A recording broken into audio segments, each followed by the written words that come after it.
Mateus capítulo 14, versículos de 23 e seguintes. Jesus subiu ao monte para orar a sós. A noite chegou e Jesus continuava ali, sozinho. A barca, porém, já longe da terra, era agitada pelas ondas, pois o vento era contrário. Palavra da salvação. Jesus subiu ao monte para orar. A noite chegou. A barca, porém, ou seja, já saiu do porto e já estava longe do seu porto seguro. Ela era agitada pelas ondas, o vento era contrário. A barca dos apóstolos estava balançando. Ah, meus irmãos, como isso é parecido com a nossa vida. Demais. Sempre que nos afastamos da terra firme, nós estamos rumo à próxima fase. Pega essa palavra que eu estou te dizendo. Porque chegou o tempo de dar novos passos. Pega essa palavra que eu estou te dizendo. Chegou o tempo de dar novos passos. É isso que o Senhor tem para nós, profeticamente. Escreva isso. É tempo de dar novos passos. E agora? O que será de mim? E agora? O que nós vamos fazer? Nós vamos dar novos passos. E para dar novos passos, nós precisamos nos afastar do porto seguro. Nós precisamos nos afastar da terra firme, uma próxima fase. E sempre que fizermos isso, nós seremos provados pelos ventos contrários. Crescer dói. Sabe, subir de nível dói. E dói no sentido de prova, não no sentido de tentação, no sentido de prova. Será que você está capaz de ir para a próxima fase? Será que você está apto a ir para a próxima fase? Ah, todo mundo quer. Eu pergunto, quem quer crescer? Você quer crescer? As pessoas dizem, eu quero crescer. Você quer ir para a próxima fase? Eu quero ir para a próxima fase. Esse querer é uma coisa. Aí quando a pessoa é provada, não vai. Quando você é provado, foi reprovado. Aí depois fica, meu Deus, eu não sei por que eu faço, eu me esforço, eu trabalho, eu corro e eu não vejo o resultado. Exatamente, porque você não foi aprovado. Conversava com uma pessoa esses dias, aconselhando, e eu dizia isso. Olha, sabe por que você não foi para a próxima fase? Porque na aprovação, você não foi aprovado. Não está apto para a próxima fase. Geraldinho, é verdade. A pessoa reconhecia para mim. O que eu faço? Eu digo, se prepare. Esteja apto, porque você vai ser provado de novo. Não é porque você não conseguiu ser aprovado da primeira vez, faça a segunda. Eu disse, é igual um teste, um vestibular, um concurso, entendeu? Não foi aprovado de primeira, vai ser de segunda, de terceira. Então, uma coisa que eu preciso entender é que os ventos contrários, eles sempre vão existir quando eu sair daqui para lá. Assim como na barca dos apóstolos, que já longe da terra era agitada pelas ondas, pois o vento era contrário. E o que é esse vento contrário, Geraldinho? São situações que se levantam para nos contrariar. O vento era contrário ao destino dos apóstolos. Toda vida que você quiser ir para a próxima fase, vai vir um monte de coisa para lhe contrariar. Por isso que eu costumo dizer, não tenha medo das contrariedades. Por quê? Porque são situações que se levantam para nos contrariar e faz parte do sair daqui para lá. De ir para a próxima fase, de subir de nível, você vai ser contrariado. Quer subir de nível? Vai ser contrariado. Quer subir de nível? Sempre será contrariado. O que tem te contrariado? Pessoas? Vai aparecer gente para contrariar a gente. Vai aparecer situações naturais que vão lhe contrariar. No caso dos apóstolos, era uma situação natural, que era um vento. Pegou? Situação natural. Vai aparecer uma situação natural para te contrariar. Vai aparecer uma enfermidade para contrariar. Vai aparecer uma crise para contrariar você. Qual dessas aí é o vento contrário que chegou para você? Mas não são só essas, são várias outras coisas que vêm para nos contrariar. A contrariedade, ela leva à agitação. E quando ampliada, leva ao medo. E depois, a próxima fase é desespero. Pega essa palavra. Saiba lidar Escute, tem gente que não sabe ser contrariado. Saiba lidar com as contrariedades. Pois a contrariedade leva à agitação. E quando ampliada, leva ao medo. E se você permanecer no medo, você vai chegar ao desespero. E isso é um problema. Porque quando estamos assim, nós nos fragilizamos. Nós começamos a ver fantasmas. A gente começa a ver situação que não existe. A gente vê coisa que não existe. A gente olha para as pessoas que estão falando de mim. A gente olha para as coisas assim, está sendo contra mim. Não sei o que, vai acontecer isso. Ou seja, a gente começa a ficar negativo, a gente começa a ver coisa, a gente começa a ver, literalmente, a ver fantasmas. Ei, amado, ei, amada, ei, escolhido, escolhida de Deus, cuidado. Os apóstolos também, quando foram contrariados pelo vento, eles começaram a ver fantasmas. Cuidado com o que você está vendo. Senão você começa a ampliar na sua mente, no seu olhar, o tamanho do teu problema. Tem muita gente que não é que seu problema seja tão grande, mas o seu olhar está imenso para o problema. E você olha como com uma lupa, você olha com uma lente de aumento e diz, olha o tamanho desse problema. E aí começa a ver fantasmas. Você começa, na verdade, tira a lupa. Eita, nem era tão grande, não é? É verdade. A forma como que você olha para as suas contrariedades é que vão dizer o tamanho delas na sua vida. Tem gente que olha com um olhar excessivo, olha com lentes de aumento. E pelo fato de você olhar com as lentes de aumento, você diz, essa contrariedade é maior do que eu. Nunca a contrariedade vai ser maior do que você, amado. Nunca a contrariedade vai ser maior do que você. Ultrapasse, comece a ver essa contrariedade. Pare de ver fantasmas na sua contrariedade. Você vai vencer. Você vai ultrapassar essa contrariedade. Amém? Toma posse. Mateus 14, versículo 25. Pelas 3 horas da manhã, Jesus veio até os discípulos andando sobre o mar.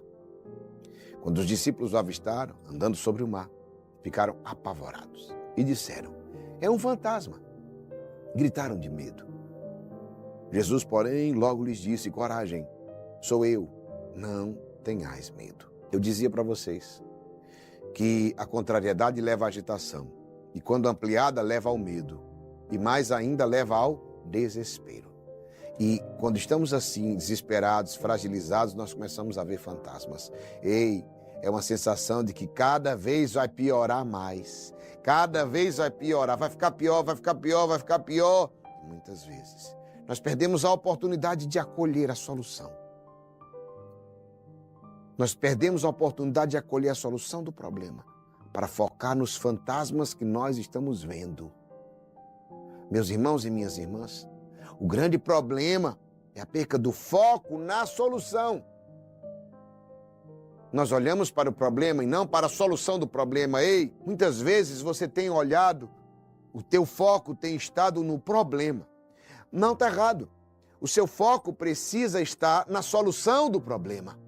Repito, você que tem olhado excessivamente para o problema, você que tem colocado lentes de aumento sobre o seu problema, você está errado. Mas, Geraldinho, eu tenho que olhar para o meu problema. Não, você tem que olhar para a solução do seu problema. E quando eu olho excessivamente para o problema e não para a solução, eu perco as oportunidades que surgem no meio do caminho. Porque no meio do caminho, muitas oportunidades e muitas providências te alcançarão. Exatamente para que você resolva aquele problema. Mas se você só olha para o problema, você não está vendo nenhuma das oportunidades. E a chance de sair desse problema, a chance de vencer vai passar por ti e você não vai notar. Por isso, coragem, acorda, não tenha medo. É o que Jesus diz. Olha para a solução do problema. Essa sensação de que cada vez vai ficar pior, a gente perde a oportunidade de acolher a solução do problema para focar nos fantasmas. O grande problema que eu dizia é a perda do foco da solução. Olha o que aconteceu. Jesus veio até os discípulos, andando pelo mar. Mas eles não viram Jesus. Eles o avistaram, andando sobre o mar, ficaram apavorados. Lembra? Contrariedade leva ao medo, ao desespero. Foi o que aconteceu com eles. Estavam contrariados pelo vento e aí ficaram com medo e entraram em desespero. Jesus era a solução. Mas eles não conseguiram ver a solução. Eles conseguiram ver o problema. Eles não conseguiram ver a solução. Viram o problema. É desse jeito, às vezes, Deus vai mandar a providência, ou Ele mesmo vai vir e você não vai ver. Vai ver um fantasma. Eu preciso mudar o meu olhar. Eu preciso enxergar diferente. Preste atenção nisso que eu estou te dizendo. Você precisa enxergar diferente. Então, Pedro, no versículo, Jesus vem dizer uma palavra muito forte, que é o quê? Coragem. Por que Jesus diz? Sou eu, não tenhas medo. Geraldinho, se eu estou sendo contrariado, se eu cheguei ao ponto de ficar agitado, e essa agitação me trouxe medo e desespero, eu preciso vencer isso com uma coisa chamada coragem. E a coragem vem pela fé. Jesus deixa bem claro, coragem sou eu. Não tenhas medo. Pegou a palavra? Quando eu tenho fé, meu medo é dominado. Não é que você não vai ter mais medo, mas você vai dominar o seu medo. Entende? Domine o medo pela sua fé, que vai te encher de coragem. Jesus está dizendo, coragem, sou eu, não tenhas medo. Jesus está no teu barco que está balançando. Jesus está contigo nessa contrariedade. Jesus está contigo nessa situação que você está enfrentando. Você não está só. Você não está só nessa batalha. Jesus está contigo. Escreva nos comentários, diga, Jesus está comigo. Versículo 28. Pedro lhe disse, Senhor, se és tu, manda-me ir ao teu encontro, caminhando sobre a água. E Jesus respondeu, vem. Pedro desceu da barca e começou a andar sobre a água, em direção a Jesus. Mas quando sentiu o vento, ficou com medo e, começando a afundar, gritou, Senhor, salva-me.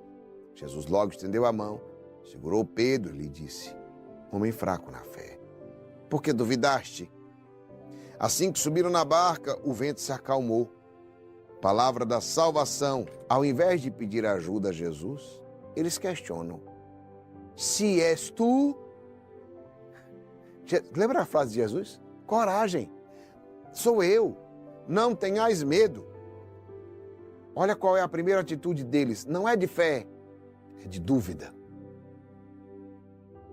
Eu quero dizer para ti, sua primeira atitude é de dúvida? Não, mude. Sua primeira atitude precisa ser a atitude de fé. Eles ainda pedem prova, se és tu. Nossa vida é assim. Nesse momento a solução é caminhar, a solução é caminhar com Jesus sobre as águas. Nos momentos mais difíceis, nós precisamos ter a atitude de caminhar com Jesus sobre as águas e não de ter medo. Ah, Senhor, mas vai ter um novo projeto. E agora? Caminhe sobre as águas. Tem certos momentos que nós vamos precisar caminhar sobre as águas. E o que é isso? Eu vou precisar exatamente utilizar a fé. Não a fé da dúvida, mas a fé da certeza. Jesus está comigo, eu vou. Como é que vai ser? Não sei, mas eu vou. Mas será que vai dar certo? Não sei.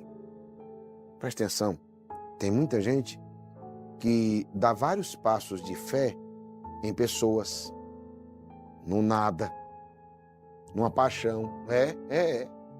Ah, eu tenho medo de me entregar por Jesus, de ir com fé e não sei o quê. Aí se apaixona e destrói a vida todinha. Aí você, por uma pessoa sem noção, você teve coragem de deixar tudo. Deixou os pais, deixou a família. Não é assim não, a verdade é essa. Aí deixou os amigos, deixou a cidade. Aí foi, eu tô dizendo isso porque eu atendi uma moça.